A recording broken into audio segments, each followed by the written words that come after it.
सब कुछ झूठा हो सकता है, लेकिन भगवान के सामने बहाए आंसू नहीं।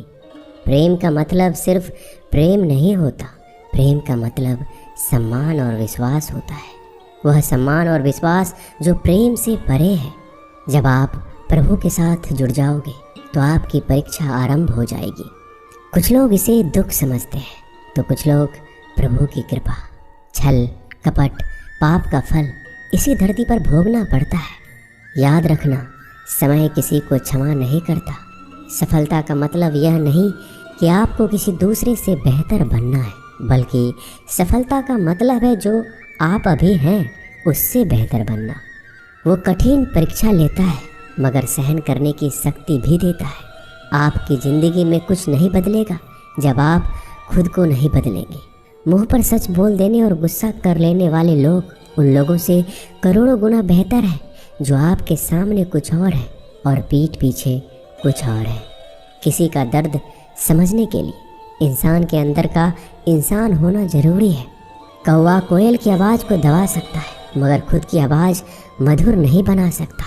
उसी तरह निंदा करने वाला व्यक्ति एक सज्जन को बदनाम कर सकता है मगर वह खुद सज्जन नहीं बन सकता। अगर अकेलापन है तो उसे एक वरदान समझो, क्योंकि परमात्मा ने तुम्हें खुद में सुधार लाने का थोड़ा अधिक समय दे दिया है। अकेले रहने का आनंद सीख लो, क्योंकि कोई भी हमेशा के लिए आपके साथ नहीं रहेगा। वक्त की एक आदत बहुत अच्छी है, जैसा भी हो गुजर जाता है। कामयाब इंसान खुश रहे या ना रहे, खुश रहने वाला इंसान कामयाब जरूर हो जाता है।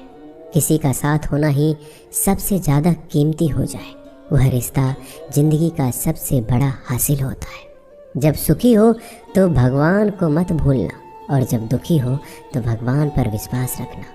उन्हें छोड़ देना उचित है जो आपके होने का मूल्य नहीं जानते हो। यदि जगत में प्रत्येक कार्य मनुष्य द्वारा संभव होता तो मेरा अस्तित्व ही नहीं होता। जहाँ से तुम्हारे रत्नों का अंत होता है वहीं से मेरा अर्थात ईश्वर का कार्य प्रारंभ होता है। बच्चा क्या खाएगा, क्या पिएगा, क्या पहनेगा, इसका ध्यान बच्चा नहीं उसकी माँ रखती है। हमें क्या देना है, क्या नहीं देना है, स्वयं भगवान देखते हैं। झूठ और दिखावे की रफ्तार कितनी भी तेज हो, पर मंजिल तक केवल सच ही पहुंचता है। लोग रंग बदलते हैं, मुरली वाला वक्त बदल देता है। मन एक सुंदर सेवक और खतरनाक स्वामी है। मनुष्य को जीवन की चुनौतियों से भागना नहीं चाहिए, ना ही भाग्य और ईश्वर की इच्छा जैसे बहानों का प्रयोग करना चाहिए। शांत बने रहो जब तक तुम्हारा सही वक्त नहीं आ जाता। इंसान का सबसे अच्छा मित्र स्वयं की आत्मा और मन होता है, जो अच्छी बातों पर शाबाशी देता है और बुरी बातों पर झकझोरता है। खाली हाथ आए हैं, खाली हाथ ही जाओगे। आज जो तुम्हारा है कल किसी और का होगा, इसलिए तू जो कुछ भी करता है उसे भगवान को अर्पण करता चल। स्वास्थ्य सबसे बड़ा उपहार है, संतोष सबसे बड़ा धन है, वफादारी सबसे बड़ा संबंध है। छल करोगे तो छल मिलेगा, आज नहीं तो कल मिलेगा। जियोगे जिंदगी सच्चाई से तो सुकून हर पल मिलेगा। उपवास हमेशा अन्न का ही क्यों, लोभ, लालच, घृणा, चुगली, क्रोध और गंदे विचारों का भी होना चाहिए। मन का संकल्प और शरीर का पराक्रम यदि किसी काम में पूरी तरह लगा दिया जाए तो सफलता अवश्य मिलती है।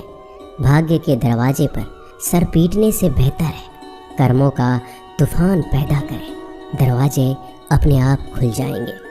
क्रोध की अवस्था में भ्रम जन्म लेता है, ब्रह्म बुद्धि को नष्ट कर देता है। बुद्धि के नष्ट होते ही व्यक्ति का पतन हो जाता है। पानी मर्यादा छोड़े तो विनाश होता है, यदि वाणी मर्यादा छोड़े तो सर्वनाश होता है। किसी को धोखा देना एक कर्ज है जो आपको किसी और के हाथों एक दिन जरूर मिलेगा। कलयुग है, हमेशा तैयारी के साथ ही रहना। मौसम और इंसान कब बदल जाए इसका कोई भरोसा नहीं।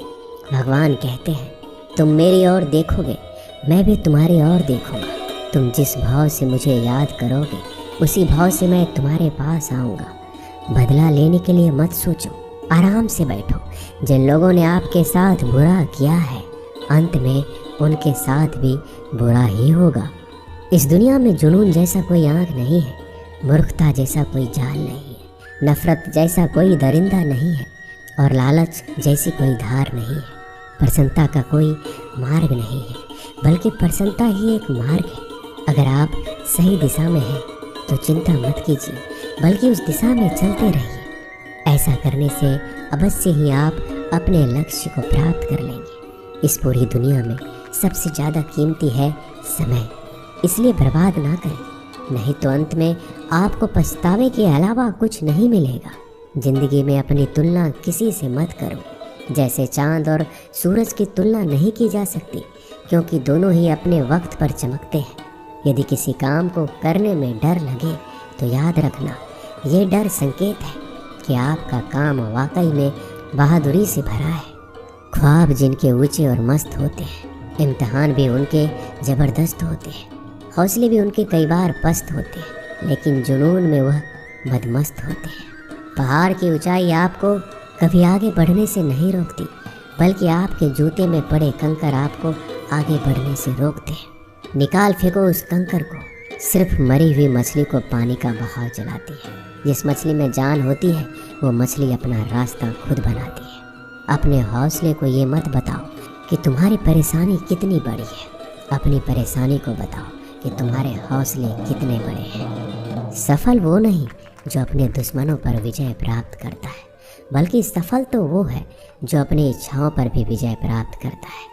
अगर केवल इसलिए आपने अपने सपनों पर काम करना बंद कर दिया है क्योंकि किसी को लगता है कि आप उसे नहीं कर सकते, तो वो आपका सपना नहीं है, वो बस आपकी एक छोटी सी इच्छा है।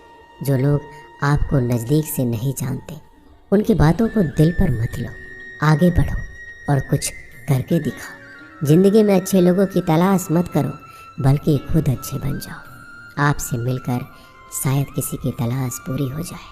यदि आप उड़ नहीं सकते तो दौड़ो, यदि आप दौड़ नहीं सकते तो चलो, अगर आप चल नहीं सकते तो रेंगते हुए चलो, लेकिन हमेशा आगे बढ़ते रहो। एक बार गुरु ने अपने शिष्य से पूछा, क्या आप जानते हैं हमारे अंदर एक बड़ा युद्ध निरंतर चल रहा है। जब सारे शिष्य चुप रहे तब गुरुजी बोले, वास्तव में सबसे बड़ी लड़ाई हमारे अंदर दो भेड़ियों की है। एक काला भेड़िया जो क्रोध, हिंसा, अहंकार, दुख, गलानी, लालच, चोर, झूठ की भाषा बोलता है। दूसरा सफ़ेद भेड़िया जो आनंद, प्रेम, दया, विचार और सद्भावना की भाषा बोलता है।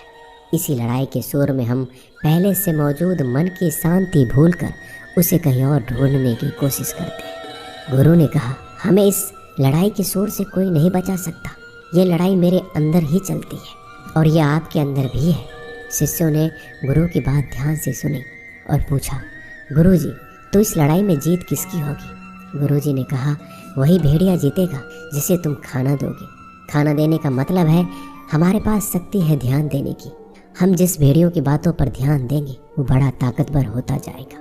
इसलिए हमेशा क्रोध से पहले दया चुनना चाहिए, लालच से पहले उदारता, चिंता से पहले शांति और स्थिरता जोड़नी चाहिए, और चलन से पहले सद्भावना को चुनना चाहिए।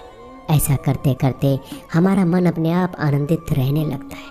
जैसे शरीर को आराम दिया जाए तो वो ठीक होने लगता है, वैसे ही मन की शोर से आराम मिलता है, तब वो खुद ब खुद निर्मल हो जाता है। दोस्तों, इस वीडियो में बस इतना ही। मैं आशा करता हूँ कि आपने इस वीडियो से बहुत कुछ सीखा होगा। मिलते हैं अगले वीडियो में।